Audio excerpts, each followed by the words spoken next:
मैं Mahesh Sharma, government college Rawatbhata, सहायक आचार्य, BA final part 3 का दूसरा पेपर ग्रामीण व नगरीय शास्त्र का हम अध्ययन कर रहे हैं और उसमें आज का हमारा मुख्य बिंदु या प्रकरण है नगरीय समाजशास्त्र की विशेषताएं। आज हम पढ़ेंगे नगरीय समाज की विशेषताएं।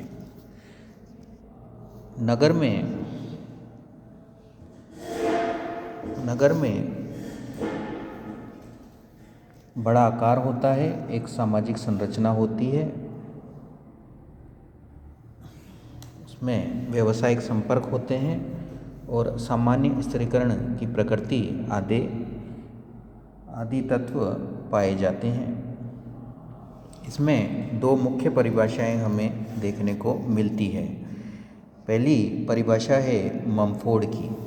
मम्फोर्ड कहते हैं कि नगरीय समाज जीवन का एक विशिष्ट प्रकार है जिसमें परिवार, पड़ोस तथा आर्थिक संगठन देखने को मिलता है।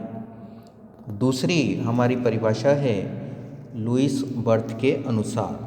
उन्होंने नगर की अपनी परिभाषा में कहा कि नगर एक विभिन्नता युक्त और घने रूप से बसे हुए स्थानीय क्षेत्र के रूप में परिभाषित किया है। नगर और ग्रामीण क्षेत्र में अंतर पाया जाता है उसके समुदाय के आधार पर, लघु आकार के आधार पर, और नगरीय समाज की प्रकृति औद्योगिकृत समाजों की तरफ होती है, जबकि ग्रामीण समुदाय या क्षेत्र कृषि क्षेत्र पर आधारित होता है। सोरोकिन तथा जिमरमैन ने नगर के 8 ऐसे सूचकांकों का उल्लेख किया है जो नगर को नगर के रूप में परिभाषित करते हैं। पहला है पर्यावरण, दूसरा है समुदाय का आकार, तीसरा जनसंख्या का घनत्व, चौथा जनसंख्या की विभिन्नता और पांचवा है सामाजिक विभेदीकरण। छठा है गतिशीलता और सातवां है व्यक्तियों के बीच अंतःक्रिया की प्रकृति और आठवां है उद्योगों की प्रकृति। इस प्रकार मोटा मोटा सोरोकिन ने 8 विशेषताएं नगर के बारे में बताई हैं। प्रथम विशेषता है बड़ा आकार तथा जनसंख्या की विभिन्नता। हमारी नगरीय समाज की सबसे बड़ी विशेषता ये है कि नगर के केंद्रों की प्रवृत्ति, शहरी प्रवृत्ति बड़े बड़े शहरों में आबादी निवास करती है, जिसके अनुसार हमें आंकड़े ये बताते हैं। 2011 की जनगणना के अनुसार भारत में 31 करोड़ लोग शहरी आबादी में रहते हैं और उनमें से 22 करोड़ से अधिक जनसंख्या उन नगरों में रहती है जिनमें से प्रत्येक की जनसंख्या 1 लाख से भी अधिक है। इस 22 करोड़ जनसंख्या में से केवल मुंबई, दिल्ली, बेंगलुरु, हैदराबाद, अहमदाबाद, कोलकाता आदि बड़े बड़े शहरों में 6 करोड़ से अधिक लोग रहते हैं, क्योंकि वहाँ पर्याप्त साधन रहते हैं, रोजगार से संबंधित हो, चाहे यातायात से संबंधित हो, आधुनिकता हो, सब प्रकार की पर्याप्त सुविधाएं रहती हैं। इसलिए माइग्रेट करते हैं लोग ग्रामीण से शहरी क्षेत्रों की तरफ। वहाँ पर शहरी समाज या शहरी क्षेत्रों में विभिन्न धर्मों के लोग पाए जाते हैं, जिनमें खान पान से लेकर वेशभूषा, संस्कृति आदि में भिन्नता पाई जाती है। दूसरा मुख्य बिंदु है नगर का विभिन्नतापूर्ण सामाजिक संरचनाएं। नगर में 4 प्रकार की मुख्य संरचनाएं पाई जाती है, जिसमें उच्च वर्ग, मध्यम वर्ग, निम्न वर्ग और श्रमिक वर्ग पाए जाते हैं। उच्च वर्ग में वो लोग ऐसे होते हैं जो कारखानों और उद्योग धंधों के मालिक होते हैं और जो जिनके दिशा निर्देश पर नौकर या कार्मिक या दास कार्य करते हैं। दूसरा वर्ग मध्यम वर्ग होता है जिसमें दोनों वर्गों के गुण पाए जाते हैं। कुछ लोग उच्च मध्यम वर्ग और निम्न वर्ग के होते हैं। इनमें 3 स्तर का भेद पाया जाता है। तीसरे वर्ग में श्रमिक वर्ग पाया जाता है। इसका संबंध मुख्य रूप से कारखानों में काम करने वाले श्रमिकों, कुशल कारीगरों तथा श्रम करने वाले मजदूरों से लगाया जाता है। चौथा वर्ग वो वर्ग होता है जो छोटा मोटा काम करके दैनिक मजदूरी करके अपना पेट भरता है, जैसे छोटे छोटे कार्य करता है जिससे उसका जीवन निर्वाह हो सके। जैसे श्रमिक बोझा उठाने का काम करता है, सड़क किनारे सामान बेच लेते हैं और इसी तरह घरेलू नौकरी कहीं काम धंधा करके अपना गुजारा करते हैं। परिवार संरचना के दृष्टिकोण से नगरीय समाजों में केंद्रीय परिवारों का विशेष महत्व होता है, जिनके सदस्य पति पत्नी तथा उनके विवाहित बच्चे होते हैं। नगरीय समाजों में संयुक्त परिवारों का अभाव पाया जाता है, क्योंकि एक तो जगह की कमी होती है, आजीविका के साधन कम होते हैं और संबंधों में इतनी प्रगाढ़ता नहीं होती जितनी होनी चाहिए, तो वहाँ एकल या नाभिक परिवारों का संग्रहण पाया जाता है, अधिकता पाई जाती है। तीसरा मुख्य बिंदु है हमारा सामाजिक संबंधों के प्रतिमान। ऐसे प्रतिमान किसी समाज के मूल्य मापदंड होते हैं, तरीके होते हैं, स्वीकृत इच्छा या मान्यता प्राप्त संबंध होते हैं जिनका उल्लेख प्रतिमान के रूप में किया जाता है और उसी तरह से जीवन शैली समाज में हमें जीनी पड़ती है। और ऐसे संबंधों का उद्देश्य नगर में अपने अपने स्वार्थ पूरा करना होता है। संबंध स्थापित करने के लिए व्यक्ति ज़रूरी नहीं है कि व्यक्तिगत संपर्क करे किसी दूसरे व्यक्ति से। आजकल ग्लोबलाइजेशन के कारण व्यक्ति टेलीफोन, इंटरनेट, टीवी, संचार के विभिन्न माध्यमों से दूसरे व्यक्तियों से संपर्क स्थापित कर सकता है और सोशल मीडिया फॉर्म आजकल मुख्य रूप से प्रचलित हैं, उनके माध्यम से भी अंतःक्रिया कर सकता है। चौथा है व्यावसायिक संरचना। नगरों में अलग अलग व्यवसाय होते हैं और उनमें विभिन्न वर्गों के लोग कार्य करते हैं, जो गुणों के आधार पर, प्रतिस्पर्धा के आधार पर आधारित होते हैं। उनमें अधिक प्रतिस्पर्धा होती है और लाभ द्वारा संपत्ति का संचय मुख्य उद्देश्य होता है। 5th पॉइंट है हमारा सामाजिक स्थिरीकरण की प्रकृति। नगरीय समाज की प्रमुख विशेषता सामाजिक स्थिरीकरण होता है, जहाँ उच्च और निम्न वर्ग के 2 भेद मुख्य रूप से पाए जाते हैं। कुछ मुख्य रूप से 2 वर्ग पाए जाते हैं, उच्च और निम्न। इनमें से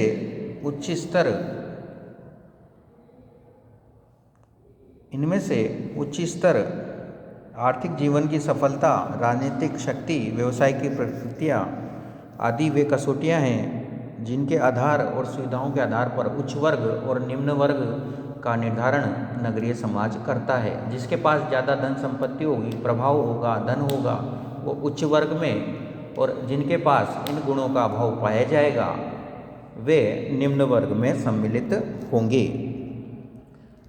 छठा पॉइंट है गतिशीलता।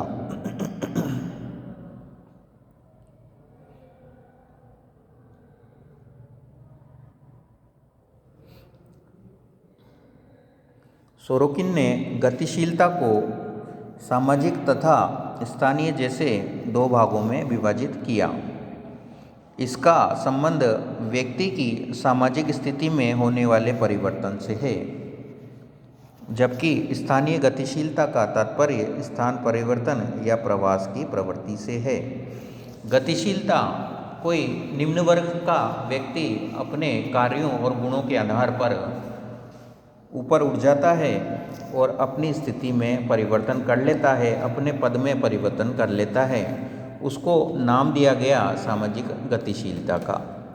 और दूसरा मुख्य इसका पार्ट है स्थानीय गतिशीलता। स्थान परिवर्तन कर लेने को स्थानीय प्रवास या प्रवास की प्रवृत्ति के नाम से जाना जाता है। नेक्स्ट हमारा पॉइंट है औपचारिक सामाजिक नियंत्रण। नगर में व्यक्ति दो तरह के संसारों के बीच जीवन व्यतीत करता है। उसका एक संसार उन लोगों का है जो शारीरिक रूप से एक दूसरे के समीप होते हैं, लेकिन सामाजिक रूप से एक दूसरे के लिए अनुपयोगी और अपरिचित होते हैं। दूसरा संसार मित्रों, कार्य के साथियों तथा उन व्यक्तियों से है जिनसे वो संबंध स्थापित करके व्यक्ति विभिन्न प्रकार के लाभ प्राप्त करने का प्रयत्न करता है। दो प्रकार के संबंध मुख्य रूप से पाए जाते हैं, अनौपचारिक और औपचारिक।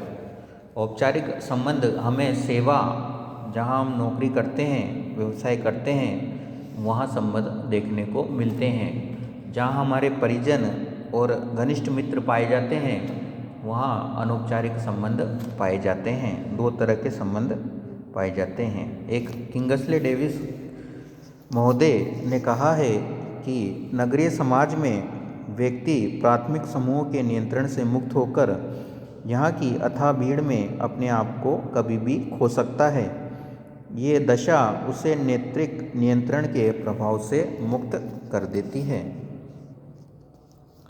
नेक्स्ट पॉइंट है हमारा आर्थिक संरचना। नगर में आर्थिक क्रियाएं मुख्य विशेषता होती हैं और इसका मुख्य ढांचा आर्थिक संरचना पर ही आधारित होता है। अगर धन है, पैसा है, इकाई है, तो नगर में सब लोग आकर्षित होते हैं रोजगार के आधार पर। अगर ये नहीं है तो नगरों का अभाव हो सकता है।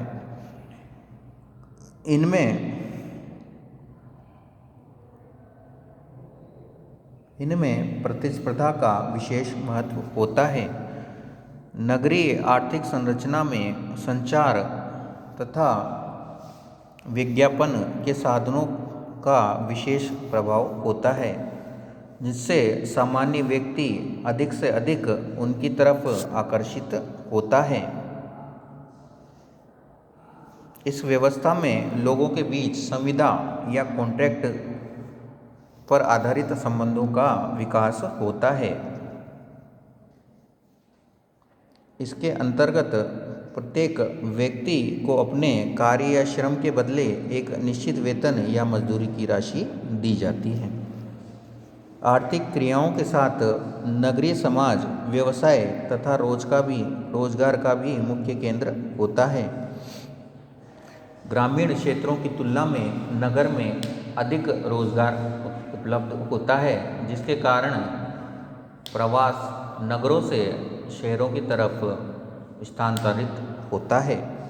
जी.एस. कुरियन का विचार है कि व्यावसायिक गतिशीलता के कारण नगर में लोगों को कार्य की नीरसता से छुटकारा मिलना संभव होता है। हमारा 9th पॉइंट है सांस्कृतिक संरचना। नगरीय संस्कृति एक परिवर्तनशील संस्कृति है। इसके अंतर्गत उन मूल्यों तथा व्यवहार के ढंगों को अधिक महत्व मिलता है जिन्हें भौतिक आवश्यकताओं को पूरा करने के लिए उपयोगी समझा जाता है और जिसे सोरोकिन ने इंद्रिय परक संस्कृति कहा है। इंद्रिय परक संस्कृति से हमारा तात्पर्य है भौतिक संस्कृति से, जिसमें खान पान, वेशभूषा आदि पर विशेष ध्यान दिया जाता है और हमारे भौतिक आवश्यकताओं की पूर्ति का अधिक ध्यान रखा जाता है, इसलिए इसे इंद्रिय परक संस्कृति भी कहा जाता है। विचलित संस्कृति, इसमें ये वो संस्कृति होती है जिसमें व्यक्तियों की परिस्थिति और भूमिका को निर्धारित करने वाले कोई स्पष्ट आधार नहीं होते हैं, इसलिए इसे विचलित संस्कृति का नाम दिया जाता है। पहले के समाजों में, परंपरागत समाजों में विवाह एक स्थायी संबंध होता था, लेकिन हमारी पाश्चात्य संस्कृति और नगरीकरण के कारण आजकल विवाह तेजी से तलाक की ओर बढ़ रहे हैं तथा युवा स्त्री पुरुष आत्महत्या की तरफ अग्रसर हो रहे हैं, क्योंकि हमारे मूल्य कमज़ोर होते जा रहे हैं। हमारा 10वां पॉइंट है व्यक्तिवादी मनोवृत्तियाँ। नगरीय समाज में व्यक्ति का स्वयं का हित, स्वार्थ आदि प्रदान होता है। व्यक्ति का जहाँ स्वार्थ होता है वहीं वो संबंध अपने रखना चाहता है और ये संबंध अल्पकालिक होते हैं। जैसे ही आपका स्वार्थ पूरा होगा, संबंध भी समाप्त हो जाएंगे। नगरीय समाज में व्यक्तिवादी परिवर्तनशीलता, प्रतिस्पर्धा, बनावटी व्यवहार और मानसिक उद्योगों से संचालित होती है। सड़क पर दुर्घटना से घायल होने वाले किसी व्यक्ति को देखकर नगरीय मनोवृत्ति उसकी सहायता करना आवश्यक नहीं समझता। यही हमारा सांस्कृतिक कल्चर है, सांस्कृतिक प्रभाव है हमारे पे नगर का। और यही अगर विशेषता, यही घटना नगर से ग्रामीण क्षेत्रों में पाई जाती तो ये अलग प्रवृत्ति देखने को मिलती, लेकिन व्यक्तिवादी प्रवृत्ति नगरीय समाज में पाई जाती है। अधिकांश व्यक्ति दूसरों के प्रति शिष्टता, विनम्रता और सहयोग के व्यवहार इसलिए करते हैं जिससे वे अपने किसी विशेष स्वार्थ को पूरा कर सकें। ऐसी दशा को हम हित प्रदान सहिष्णुता कहते हैं। नगरीय मनोवृत्तियों के फलस्वरूप ही नगरीय जीवन को अक्सर कृत्रिम जीवन कहा जाता है। हमारी अगली विशेषता है राजनीतिक संगठन एवं शक्ति संरचना। वर्तमान लोकतांत्रिक व्यवस्था में विभिन्न राजनीतिक दल के लोगों को सरकार के रचनात्मक या भ्रष्ट व्यवहारों की जानकारी संचार और प्रचार के माध्यम से मिलती है। लोकतंत्र का चौथा स्तंभ मीडिया, जो अभी प्रभावी भूमिका में है। पहले इतना प्रभावी माध्यम ये नहीं था। जब से सोशल मीडिया और इंटरनेट आया है, ये बहुत प्रभावी माध्यम बन गया है किसी भी जानकारी के प्रचार प्रसार के लिए। इनके माध्यम से जनता को सूचना दी जाती है और नगरीय समाज शक्ति संरचना का केंद्र बन जाते हैं। नगरीय समाज की शक्ति संरचना में दबाव समूहों तथा नागरिक समाजों की भी एक प्रमुख भूमिका होती है। दबाव समूह वे होते हैं जो स्वयं राजनीति में प्रत्यक्ष सहभागी नहीं होते, लेकिन नगर के सामाजिक, सांस्कृतिक तथा राजनीतिक जीवन को अपनी दबाव शक्ति के द्वारा प्रभावित करते हैं। दबाव समूह एक तरह से सहायक का काम करते हैं। वो प्रत्यक्ष कभी नहीं आते, लेकिन तत्वों को प्रेरित करने का कार्य करते हैं। नगरीय समस्याएं, जहाँ जहाँ नगर बनते हैं, एक तरफ तो इनमें उद्योगों का, नगरीकरण का, पश्चिमीकरण के और सभ्यता के नए नए केंद्र होते हैं, लेकिन उतने ही तेजी से यहाँ समस्याएं भी बढ़ती है।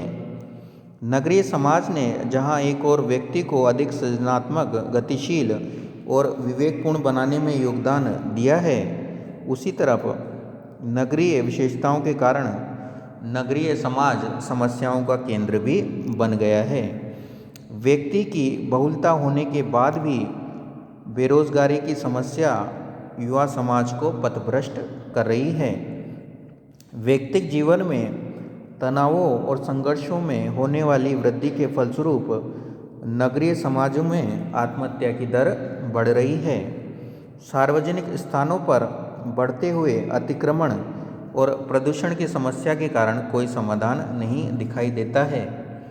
नगरों का व्यवस्था एक निश्चित जनसंख्या के आधार पर बनाई जाती है, लेकिन यदि अधिक जनसंख्या आ जाए तो मास्टर प्लान नया बनाना पड़ता है, उसके अकॉर्डिंग ही काम करना पड़ता है, लेकिन इसमें बहुत ज़्यादा फर्क पाया जाता है। नगरों को मलिन बस्तियों और अमानवीय नगरों की मलिन बस्तियां एक अमानवीय जीवन की कहानी कहती है। ये सभी वे समस्याएं हैं जिनके कारण नगरीय समाज एक दिशाहीन समाज का नाम दिया गया है।